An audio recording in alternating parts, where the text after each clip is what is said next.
Hello, everyone. This is my final project or podcast episode for ethnic studies. I went ahead and decided to record this on my phone because my computer wasn't working. So let's just go ahead and get into this. Hello, everyone, and welcome to my Chicano Importance podcast. I am your host, Nathan Adeza. In this podcast episode, I will be discussing prejudice against the Chicano people. I will be exploring more into depth into prejudice surrounding the Chicano people and everything leading up to it, alongside the tremendous amount of suffering that was a result of this prejudice against our communities and our people.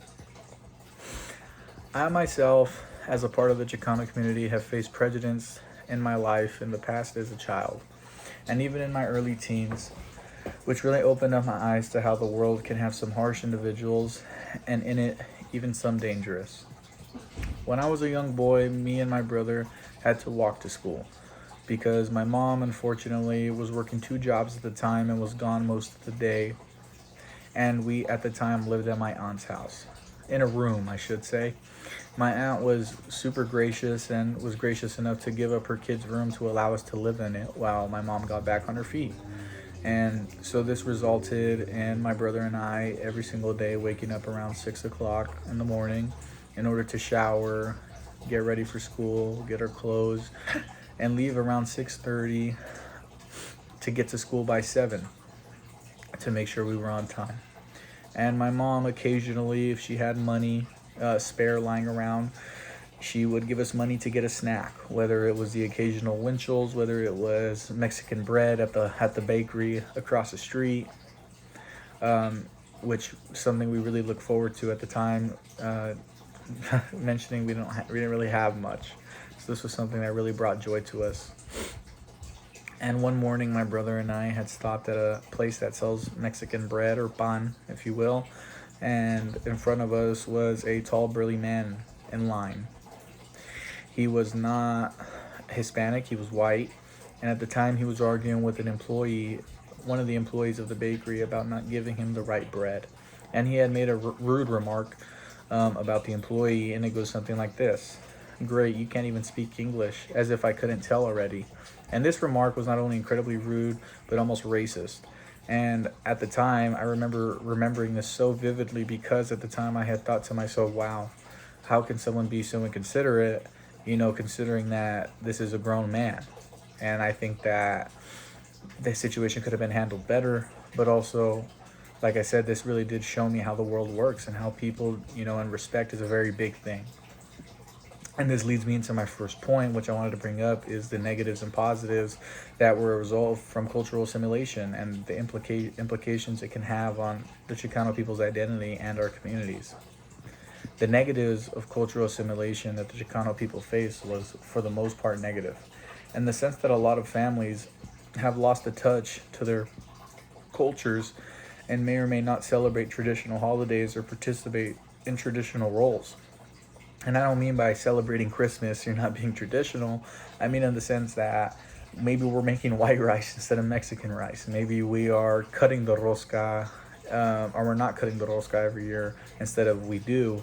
And little things like that really do affect not only how our children perceive our cultures and take pride in it, but also on ourselves. And I think that's a big thing that needs to be changed, and a bit of nationalism would do everyone well. And I think that's something that's lacking in America today, is a bit of nationalism.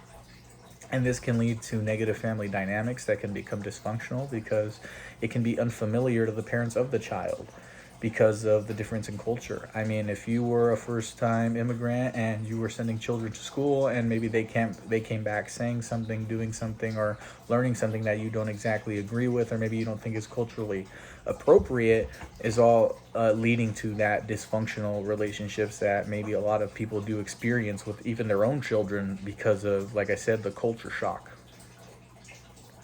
But some positive aspects of cultural assimilation that have been experienced today is that the Chicano people have become more ingrained and accepted into everyday American culture, leading to the wider acceptance of Chicano people and their communities. Whether it's through the food we eat or the holidays we celebrate, cultural assimilation can have some positive effects, but mostly negative. I also wanted to touch on how tremendous progress had been initiated by the Chicano peoples during the 1960s. And also shout out Cesar Chavez. He's in there. He was, alongside protesters, people's grandparents protesting for our equality and our rights. The most pressing issues at that time that were also being fought for by, like I had mentioned, Cesar Chavez, were social, political, legal, and fiscal, and were also under threat of being neutralized during the 1980s, leading to great frustration and disappointment throughout the community of the Chicano people. And in my belief, not enough action had been taken toward these very important issues, even to this day, especially on a political level. Not enough politicians are fighting for Chicanos, communities, peoples, and their equality alongside their rights. And it is not okay that a lot of kids now just are okay with, let me go work a job and make $80,000 a year. And I don't think that's a problem. I think that's okay. But I think that maybe we need to encourage more change. We need to encourage innovation. We need to have every single kid ingrained in their mind saying, how am I going to change the world for the better? And I don't think that's happening today. Especially not in the Chicano people's community. And I think that's something that Cesar Chavez encouraged. And I think we need more people like Cesar Chavez to encourage more change and encourage betterment, not only for our communities and the Chicano people, but for the world. But also the second topic I wanted to get into that involves my article that I wanted to research was models of Chicanoism. And some key quotes that I'm going to provide you here, I think, offer extreme relevant evidence and really just key information into my podcast. And so I'm going to go ahead and recite it. Of greater significance, very little empirical research has sought to test applicability of the assimilation model for groups such as Chicano and American Indians, who have created complex civilizations here long before the arrival of European settlers. The same sequence for the Chicanos in describing the evolution of the mind from a stage where people think of themselves as Mexican Americans to a stage of Chicanoism. This source has educated me on the history on the Chicano movement, going into depth on the inception of the civil rights movement alongside Cesar Chavez with the help of Chicanos fighting for the equality and their rights. This source has also informed me on the extreme prevalent social, legal, and fiscal, alongside especially of political issues that have been allowing prejudice toward Chicano people and their communities. This source had also informed me on cultural assimilation and how it had been defined in the article, a process of interpretation and fusion in which persons or groups acquire the memories, sentiments, and attitudes of the other persons and groups, and by sharing their experiences and history are incorporated with them in a common cultural life, which unfortunately had been narrowed and expanded and modified in recent times, allowing for more prejudice to occur in everyday America or in our everyday communities or everyday life. And one party that had secured a lot of change for that, especially in the educational department, was, of course, of Cesar Chavez, or remnants, El Partido de la Raza, had secured educational change for education for Chicano community and our people.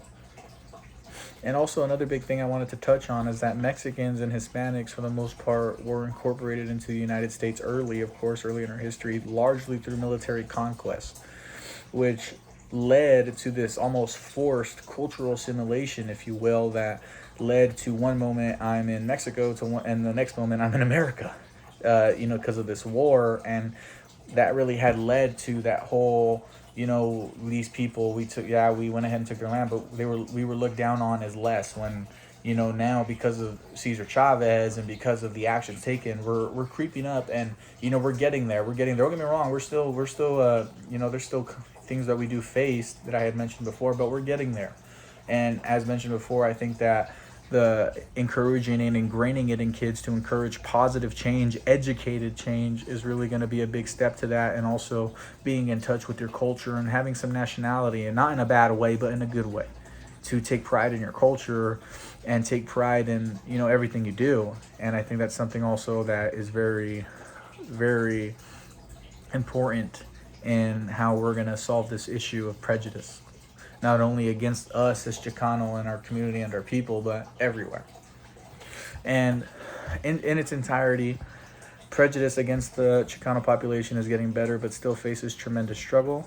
The episode covered the multifaceted problem that is prejudice against the Chicano people and how more action is needed to be taken today from the inception of this fight in the 1960s led by Cesar Chavez.